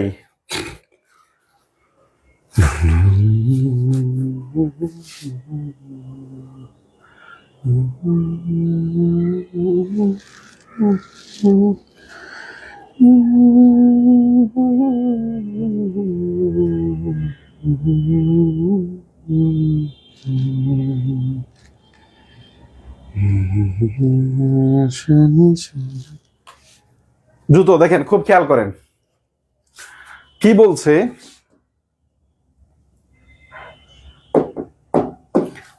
খুব খেয়াল করেন, স্টাডি ওয়েল, ভালো করে পড়াশোনা করো, ইউ উইল, ও অথবা তুমি ফেল করবে, অথবা তুমি ফেল করবে। বলছে বলছে in case of your studying you will fail, in case of your studying, in case of your studying you will fail. আবার in case of your not studying well you will fail. খুব খেয়াল করেন, আমাদের ওই যে negative যে জিনিসটা, আমাদের এটাই মাথায় রাখতে হবে। ওইখানে মূলত নেগেটিভ ছিল, ওখানে মূলত কি ছিল? নেগেটিভ ছিল। আচ্ছা, এটা কি হইল? এটা কি হইল? ডেসপাইট ইউর স্টাডিং ওয়েল, তোমার পড়াশোনা সত্ত্বেও ইউ উইল ফেল। এটা কি সেন্টেন্সের অর্থ হইল? স্টাডি ওয়েল, পড়াশোনা করো। অর থাকলে তো আমাদের সেন্সটা নেগেটিভ আসবে রে ভাই, অর থাকলে সেন্সটা নেগেটিভ আসবে। In spite of your studying well, তো প্রথম কথা হচ্ছে এখানে ওয়েল শব্দটা তো নাই। 2 নাম্বারটা 3 নাম্বারটা কেমনে করে? 2 নাম্বারটা প্রথম, 1 নাম্বারটা কেমনে? ইনস্টাইড অফ স্টাডি, এখানে তো ওয়েল শব্দটাই নাই, তো ওয়েল শব্দটাকে বাদ দিবেন আপনি, এটা তো এমনিতেই বাদ। আচ্ছা, ডেসপাইট ইউ স্টাডিং ওয়েল, আচ্ছা in spite of you studying well শব্দ, এই দুটাতে এমনিতেই বাদ। আনসার হইতে পারে বি নাম্বার অথবা সি নাম্বার। কিন্তু আমাদের যেহেতু আমরা জানি কি বলেন তো, অর থাকলে আমাদের নেগেটিভ অর্থ প্রকাশ করে, নেগেটিভ বিপরীত অর্থ প্রকাশ করে। তাহলে আমাদের কি বলেন তো, যে in case of you not of your not studying well, তোমার ভালো যদি পড়াশোনা না থাকে তাহলে তুমি ইউ উইল ফেল, তুমি ফেল করবে। আনসার হচ্ছে বি নাম্বার। দেখেন এটা কি নিয়মে পড়ছে? দেখেন তো এটা কি নিয়মে পড়ছে? এই যে বি নাম্বার, এটা বিগত বছরের প্রশ্ন। এবং এই সেম প্রশ্নটা কোথায় আছে বলেন তো? এই সেম প্রশ্ন আমাদের ওই ফাংশনাল ইংলিশ গ্রামারে আছে। এটা কিন্তু বিগত বছরের প্রশ্ন। কিন্তু ওই যে আপনাকে বললাম যে অর থাকলে আমাদের উইদাউট, উইদাউট ডুইং, তার মানে কি? এটাও নেগেটিভ, এটা করা ছাড়া। আবার আনলেস, এটাও নেগেটিভ, তার মানে আপনি উপরেটা কেমনে করেন? এটা তো পজিটিভ বাক্য। In case of you studying, তোমার তোমার স্টাডি সাপেক্ষে, তোমার স্টাডি সাপেক্ষে তুমি কি ফেল করবা? তোমার স্টাডি সাপেক্ষে তুমি কি ফেল করবা? In case of your, in case of your not studying well, তোমার পড়াশোনা না সাপেক্ষে, তোমার পড়াশোনা না থাকলে ইউ উইল ফেল, তুমি ফেল করবা। আপনার কাছে কি পরিমাণ ইংরেজি সমস্যা যদি আপনি নিজে বুঝতেন। ও, রাত্রে ঘুমান কেমনে আমি জানি না আসলে। খুব মনোযোগ দিয়ে শুনেন, যে কোনো কোচিং, যে কোনো জায়গায় যান, শুধুমাত্র 6টা বা 7টা নিয়ম পড়াই দিবে। এই 6 থেকে 7টা নিয়ম আপনাকে দেখে দেখে পড়াইতে আপনার সর্বোচ্চ 35 থেকে 40 মিনিট লাগার আমার কথা। অথচ আমি 1 ঘন্টা কথা বলে ফেলছি, আমি টাইপ পড়াইছি মাত্র একটা। এরপরও আপনাদের এই সমস্যা। আমি আপনাদের একটা পোস্ট দিয়েছিলাম যে আমি প্রফেশনাল কোচিং মালিক হইতে আসিনি, আমি শিক্ষক হিসাবে সর্বোচ্চ সুবিধা আপনাদেরকে দেওয়ার জন্য আসছি। ঠিক আছে, এটা অনেকেই বিশ্বাস করেন, অনেকেই ভাবেন ফাফরবাজি করি, যার যেরকম মেন্টালিটি আর কি। ওকে, পরেরটা করেন, এইবার করে ফেললে আমি আশা করি আর আর ভুল থাকবে না। দ্রুত করে ফেলেন। কি বলছে? Move or die, make it simple. দেখেন সিম্পল করতে বলছে, করে ফেলেন তো দ্রুত।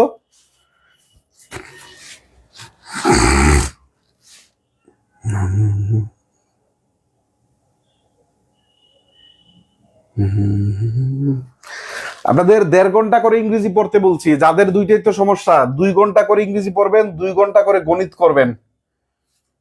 2 ঘন্টা ইংরেজি পড়বেন, 2 ঘন্টা করে গণিত করবেন, এবং আর 2 ঘন্টা জব সলিউশন পড়বেন, 6 ঘন্টা।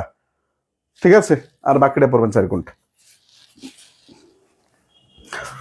2 ঘন্টা যে ইংরেজি পড়বেন, এখানে 1.5 ঘন্টা খাইতেছেন না, হাফ আওয়ার, এই 1.5 ঘন্টা খাইতেছেন, এই 1.5 ঘন্টা কম ঘুমাবেন, কম মোবাইল চাপবেন, কম দৌড়াদৌড়ি করবেন। এটা আপনারা জায়গা থেকে নেবেন। হিসাবই হন ভাই, প্লিজ হিসাবই হন। আপনাকে কেউ আপনার হিসাব কেউ করে দিবে না, আপনার হিসাব কেউ করে দিবে না। আচ্ছা, এটা কোনটা আনসার করতেছেন? 4 নাম্বারের উত্তর কোনটা? 4 লিখে মুভ অর ডাই সিম্পল করতে বলছে। মুভ অর ডাই সিম্পল করতে বলছে, কোনটা বলেন তো? 4-এর কোনটা করতেছেন? আচ্ছা, মুভ অর ডাই। দেখেন এই যে অর শব্দটা, সাইনটা দেখবো, তাহলে কি করতে? সিম্পল করতে বলছে। তাহলে you shall move to die, এটা আমাদের এর ভিতরে কোনো মানে কোনো মিনিং দেয় না। তারপরে you will to move to die, তাহলে আমাদের কি হয় যে এই জায়গায় দেখেন টু মুভ টু ডাই, এটা কোনো সেন্টেন্স হয়নি, এটা কোনো সেন্টেন্স হয়নি, কারণ ফাইনিট ভার্ব নেই। আবার if you do not move you will die, এই যে ক্লোজ সিএম পেয়ে গেছে। ক্লোজ মার্কার থাকার মানে হচ্ছে কি বলেন তো? ক্লোজ মার্কার থাকার মানে হচ্ছে সেটা কমপ্লেক্স সেন্টেন্স, যেগুলো হলো না। বাকি থাকলো কি? এই যে দেখেন, in case of your failure to move you will die. খুব খেয়াল করেন, এই জায়গায় যদি আপনার আচ্ছা, ফেইলার শব্দটা এই জায়গায় দিছে কেন? এটা মানে অন্য একটা ছিল, এটা ফেইলার শব্দটা এখানে চলে আসছে। ঠিক আছে, in case of your failure, oh sorry না, ঠিকই আছে। In case of your failure to move, দেখেন এই যে ফেইলার শব্দটা এখানে ছিলই না। ফেইলার শব্দটা উপরে ছিল না? ছিলই না, কিন্তু অর্থের কারণে যেহেতু নেগেটিভ, এই কারণে দেখেন in case of your failure to move you will die. এই জন্য আমি বলেছি বেসিক বিল্ড আপ করতে, বেসিক ফাউন্ডেশন মানে স্ট্রং করতে। এইটা ছাড়া আপনি আগাইতে পারবেন না। বুঝলে তা, না হলে তাইরি কাকা। ঠিক আছে, হ্যাঁ বুঝাইতে পারলাম। টাইপ 2 দেখেন, এটা সহজ। টাইপ 2 এটা সহজ, এটা খুব বেশি আলোচনা নেই। টাইপ 2 আছে, টাইপ 2 আছে কি বলেন তো?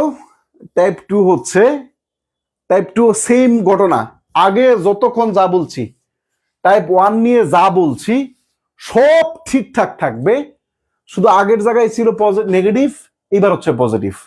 আগের জায়গায় ছিল অর, এইবার হচ্ছে এন্ড। আগের জায়গায় ছিল উইদাউট, আর এই জায়গায় হচ্ছে বাই। আর সব ঠিকঠাক আছে। কি বলেছে বলেন তো? খুব খেয়াল করেন, দেখেন, ইফ ইউ মুভ অ্যান ইঞ্চি, তুমি 1 ইঞ্চি যদি মুভ করো, ইউ উইল ডাই, তুমি মৃত্যুবরণ করবে। এরপরে বলছে, সিম্পল করছে, বাই অথবা ইন কেস অথবা in the event of your moving an inch you will fail. এই সবগুলো ব্যবহৃত হতে পারে, ইন কেস ব্যবহৃত হতে পারে, বাই ব্যবহৃত হতে পারে, ইন দ্য ইভেন্ট ব্যবহার হতে পারে। এরপর পরবর্তী ঠিকঠাক থাকবে। কম্পাউন্ড করতে বলছে মুভ অ্যান ইঞ্চ এন্ড, তার মানে দেখেন এখানে ইফ এর পরে আমাদের এটা এখানে পজিটিভ, আর এখানে বাই, এরপরে সাধারণত ভার্বের শেষে আইএনজি বা অন্য কিছু দিয়ে ভার্বের শেষে আইএনজি, এরপরে এইখানে এন্ড যুক্ত করছে। একই ঘটনা যদি ফার্স্ট পারসন হয় অথবা যদি সেকেন্ড পারসন, যদি থার্ড পারসন হয়, যদি ফার্স্ট পারসন হয় অথবা যদি থার্ড পারসন হয়।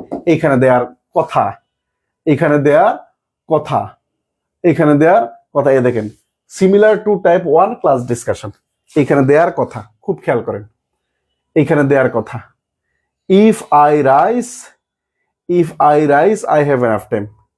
ঠিক আছে, if he loves his neighbour they will এত, ঠিক আছে। এটা কোথায় আসছে? ও সরাসরি বই থেকে নেওয়ার চেষ্টা করেছি আমি। They will. একটা এক্সাম্পল দেখি, দেখেন 3 number. If he loves his neighbour, if এর পর পজিটিভ বাক্য এবং পার্সন কি থার্ড পার্সন, যার কারণে আমাদের লেট দিয়ে শুরু হয়েছে। একটা উদাহরণ দিই, দেখ এই যে এরকম, খুব ভালো লাগবে। টাইপ 2 তে যেমন ইফ ইউ গো দেয়ার, যদি সেখানে যাও, ইউ উইল ফাইন্ড সামথিং, তাহলে তুমি কিছু একটা খুঁজে পাবে। ইফ ইউ গো দেয়ার, যদি তুমি সেখানে যাও, you will find something special, তুমি সেখানে বিশেষ কিছু খুঁজে পাবে। এখন এইটাকে কমপ্লেক্স পজিটিভ বাক্য, তাহলে প্রথমে কি আসবে? বাই গোয়িং দেয়ার, সেখানে যাওয়ার মাধ্যমে ইউ উইল ফাইন্ড সামথিং। যদি আমাকে কম্পাউন্ড করতে বলে তাহলে go there and you will find something. এটা হচ্ছে কখন? সেকেন্ড পার্সনের জন্য। যদি ফার্স্ট পার্সনের হয়, যদি ফার্স্ট পার্সনের হয়, ইফ আই গো দেয়ার, যদি আমি সেখানে যাই, আই উইল ফাইন্ড হিম, আমি তাকে খুঁজে পাবো। ইফ আই গো দেয়ার, যদি আমি সেখানে যাই, আই উইল ফাইন্ড। এটাকে কি করতে বলছে? আমাদের কম্পাউন্ড করতে বলছে। তাহলে কি আসবে? লেট মি গো দেয়ার, আমাকে সেখানে যেতে দাও, এন্ড আই উইল ফাইন্ড। আমি আশা করি আপনি বুঝতে পারছেন। টাইপ 1 বুঝতে পারলে টাইপ 2 বুঝতে চান। টি 1 2 1 2 টাইপ 1 টাইপ 2, তাই তো? টাইপ 1 টাইপ 2 ক্লিয়ার কিনা বলেন তো? T2 লেখেন, T2 অথবা 2C লেখেন, 2C। 2C মানে দুইটা টাইপ ক্লিয়ার। 2C মানে দুইটা টাইপ ক্লিয়ার। কোশ্চেন গুলো দিয়ে আছে, বাকিটা এই করতে হবে।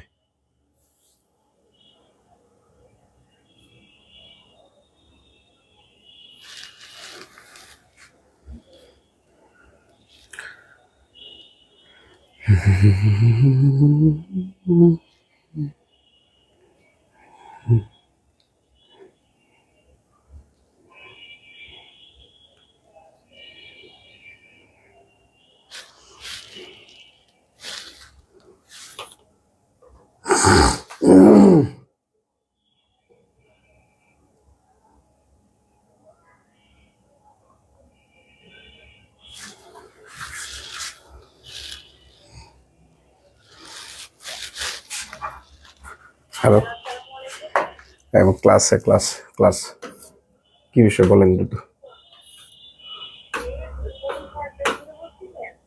জি জি জি জি বলেন, ক্লাসে আমি।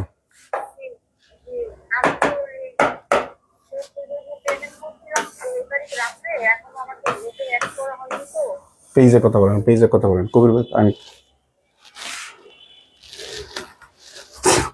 3 নাম্বার টাইপ 3, এটা আমরা অলরেডি আলোচনা করেছি। এটা আমরা অলরেডি আলোচনা করেছিলাম। কি বলেন তো? দো আর অলদো থাকলে আমাদের কমপ্লেক্স, দো আর অলদো যুক্ত কমপ্লেক্স সেন্টেন্সকে কম্পাউন্ড করতে গেলে আমাদের বাট লাগে, আর এরপরে সিম্পল করতে গেলে ইনস্পাইট অফ অথবা ডেসপাইট লাগে। ইনস্পাইট অফ অথবা কি লাগে বলেন তো? ডেসপাইট লাগে। চলুন আমরা একটা উদাহরণ দিই, তাহলে বুঝতে পারবো আমরা ইনশাল্লাহ। ওকে, টাইপ 3 তাই না? সেম উদাহরণটা দিই। দো হি ইজ পোর, আচ্ছা, দো he had qualification, QUA qualification, he did not get the job,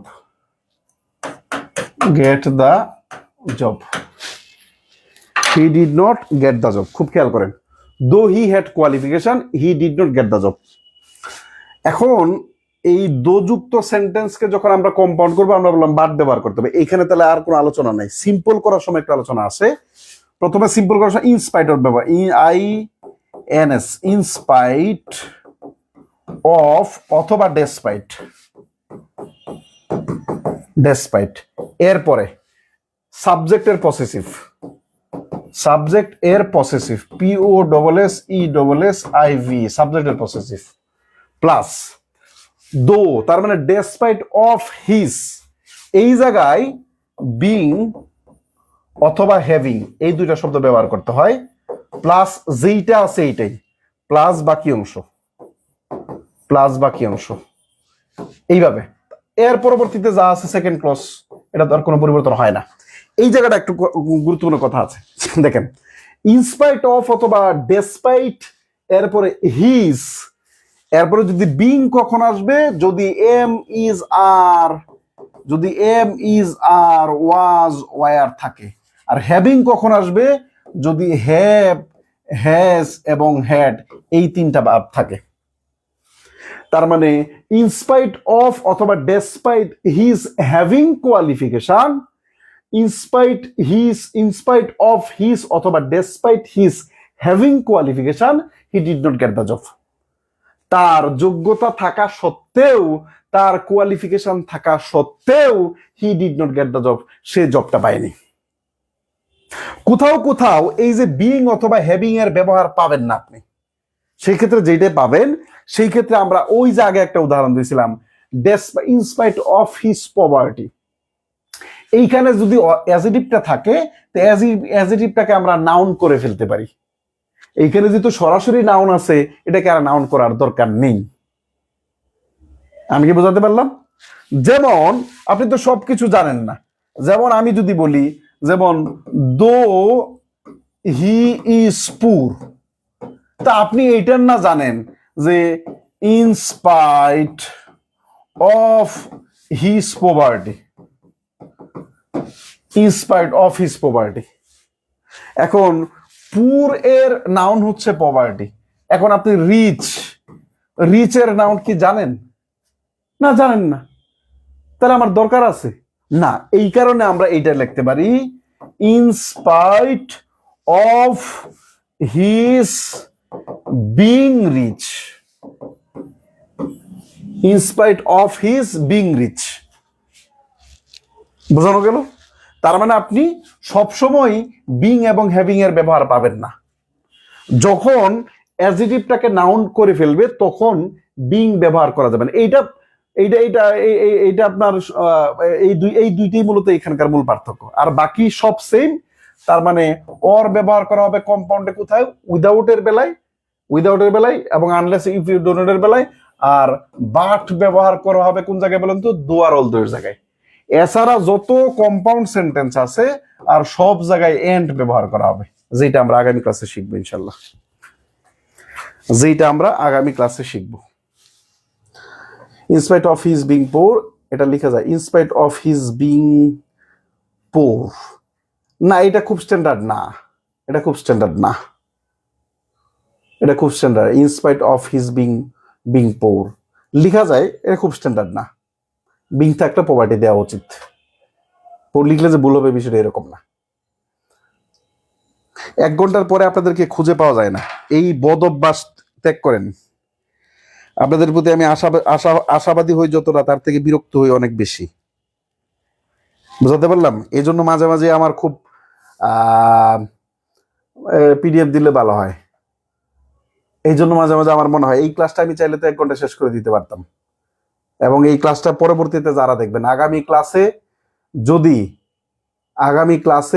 যদি 50% অ্যাটলিস্ট উপস্থিত না হয়, ক্লাসে উপস্থিত না থাকে, তাহলে আমরা বেসিক ইংলিশের ক্লাস দিব না, আমরা গঠনের ক্লাস দিয়ে দেবো ইনশাল্লাহ, যা করছে আল্লাহ। ঠিক আছে? কারণ ক্লাস শেষে আমি বিরক্তি নিয়ে যেতে পারবো না। এত আপনার কি কাজ যে আপনার আমরা এত, আচ্ছা কি লিখছে হবে। ওকে, থ্যাংক ইউ ভেরি মাচ, আল্লাহ হাফেজ। আর কি জানি বলছো, আমি ভুলে গেলাম। আর কি জানি একটা বলছিল, কি জানি ভুলে গেলাম আমি। ঠিক আছে, আপনাদের কি জানি এটা বলতে চাইছি, কে কারো একটা কমেন্ট করছিল, ওটা রিপ্লাই দিতে যাচ্ছিলাম। ঠিক আছে, থ্যাংক ইউ ভেরি মাচ।